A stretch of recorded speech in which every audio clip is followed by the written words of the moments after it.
Stronger exports and a recovery in the grain markets. Jerry Giddel is ready to assess all of that and more right here on Connected Farmer, your channel to keep you up to date with the latest trends in agriculture and livestock.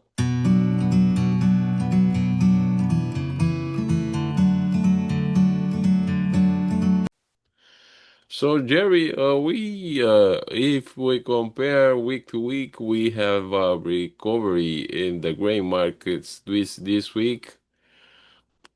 I think we had the heat in Argentina in the background, as well as this strong exports data coming out of the US. Yes, yes. I think that kind of capped off a week of tensions here around the world because of our great president going to Europe and Davos and was going to end up declaring his desire and making sure that the Europeans would give him Greenland. It didn't turn out to be the case, and I think that was also a factor in here, along with these strong exports and that occurred on Friday. The European Union's uh, chief was the one that seemed to have convinced him that he was going to get what he needed without having to be the chief of Greenland at this point. With being able to get bases and access and all that good stuff along the way. I don't know. That's a subject I think that's going to go up and down yet, but it's calmed down at least this week, and so that was a positive, relatively speaking, here at this point. Uh, Sometimes we get these created instances out of the Trump administration that turn out to not be what they potentially could be, which is, I guess, hopefully the case going forward here on things. From there, uh, he's not going to slap on any tariffs and things like that to Europe after all this threats of tariff and things like that. And probably the other factor that immediately here in the U.S. Has been the weather this week. Uh, Been forecasted. Now it's finally here across the central U.S. and moving eastward at this point of significant uh, rain, freezing rain, snow, things like that. It seems like it's surprisingly coming from the southwest and not going to impact the northwestern Corn Belt, Iowa, northern Illinois, and that part of the world. But it's still a very significant storm that's probably going to also slow down uh, internal movement of grain and also increase demand for grain in the Southwest, where uh, the cattle are out there looking for something to eat, and there's snow on the ground. They can't really find it in their pastures. There's definitely uh, expectations out that way of utilizing their wheat crop. They expanded their plantings in Oklahoma by over 650,000 on our latest update here a couple weeks ago about wheat seeding. So that's an interesting area at this point along the way. The conditions in South America uh, at this point, we're marching towards the soybean harvest in Brazil, and we're supposedly in the 2 to 4% scenario on harvest down there. Uh, it's always interesting. We always get cranked up. There's going to be this uh, big plantings of corn down there after wheat, and there will be. The problem is it's not there yet, and that. And in Argentina, has been on the moderate side of moisture and that. But the one thing that's been kind of their saving grace is that the temperatures in Argentina, in La Pampas and Buenos Aires and southern Cordoba, have not been that hot. So that's kind of moderated some of the dryness issues down there in Argentina. But that is going to continue to be a very important area. And if we do have a hot spell down there, that'll get concerns about that country's Yeah, output. we have had one.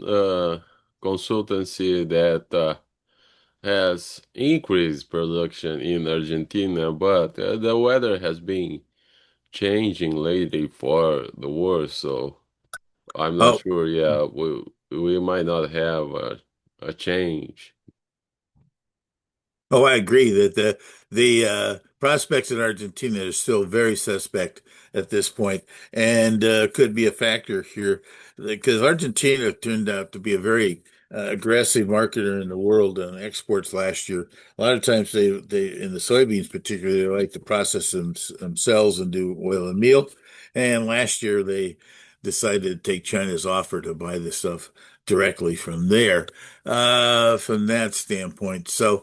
Uh, Combination, I think, of the nasty weather starting to move across the U.S. and a weekly export sales number today, that, or excuse me, on Friday, that turned out to be some of the best numbers we've had. And well, in corn, it's been over a year on that, and in beans. Uh, type of situation. Both of them had numbers here of 157 million on the corn and 90 million on beans, and that so it really is the reaction to the crop report that ended up being higher than myself and other people in the industry looking for, and that, but the exporters and the overseas demand and buyers and that thought that was a great opportunity to take advantage of and made some purchases, keeping this corn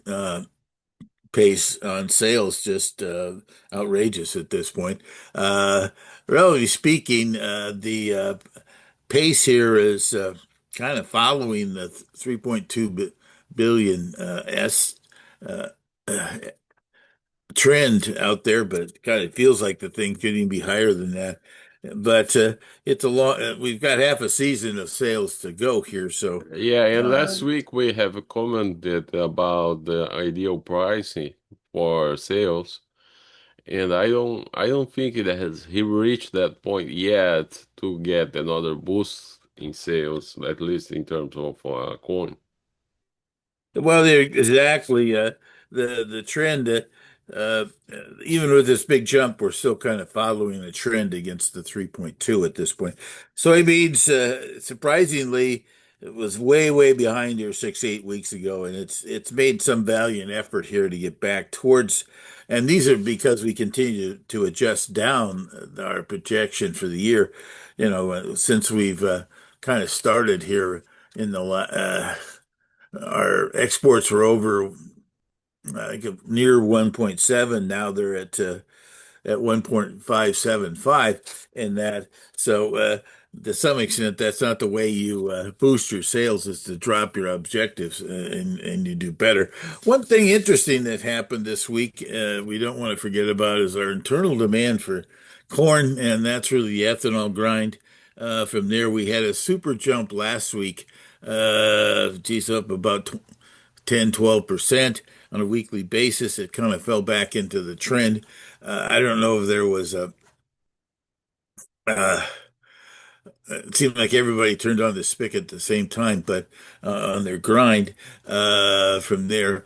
But in general, I think that the ethanol side of things, with expanded exports on ethanol and some other, and right now, unfortunately, there was some idea that we might be able to include the E15 idea in some legislation before the end of the month here, and that, but it got kind of pushed to the side, so that didn't happen. But in general, there seems to be some desire in Congress and in the Midwest for expanded scenarios here on ethanol, and that'd be another subtle factor in here, providing demand, particularly since we have such a robust corn yield scenario this last year from that standpoint. So That's right now. Everybody's kind of looking for ways of expanding our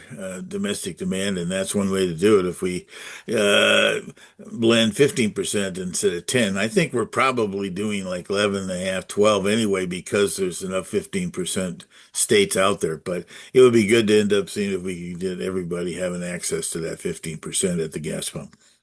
All right. So what do you expect for next week? Well, I think we're back into continue to watch the weather situation here in the U.S. How long does this cold spell and nasty weather continue? That's really kind of a boost for domestic demand, and that, uh, and the latest cattle and feed report that came out on Friday afternoon. Uh, And we had a little higher placements than expected at 95%. Overall, the numbers were pretty close to what the trade was looking for at 97% on feed and 102, 100 on marketings. But the 102 in marketings, Christmas time ideas, things like that was part of that. But the interesting twist on it is I think we are continuing to feed weights, cattle weights up higher, and I think that's when your inefficiencies come through. So I'm not sure that's just we have less cattle out there, we less consuming. Plus, if we have some more cold weather, that's another feature. Why, you know, animals want to have more feed in them to keep the warmth up along the way. From there, uh, guess there's always something could be happening out of Washington. We want to keep our ears open for that. I don't know exactly what could be the upcoming ideas from the White House, but that's definitely been has some curveballs coming out of that location.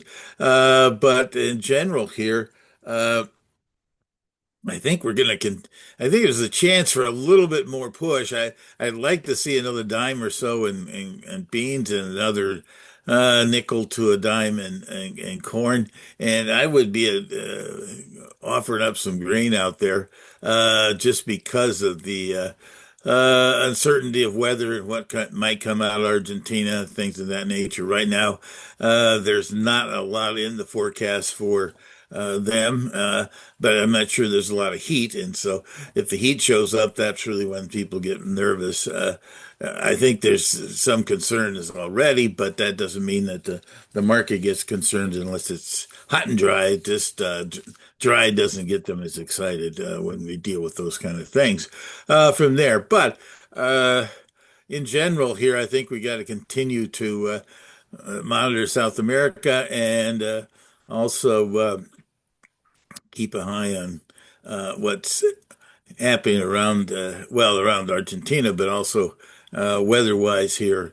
Uh, the repercussions of this big storm going through here could also have an impact on livestock feeding, things like that in the U.S. And so hopefully we get a little more of a bounce, but I would definitely keep people kind of tuned in of increases up of in that 1080 level in March beans and also in the 435, 440 value in March corn. Definitely is, I would take advantage of that to make some sales and be prepared for what might or might not occur in South America. All right. Thank you very much. Take care.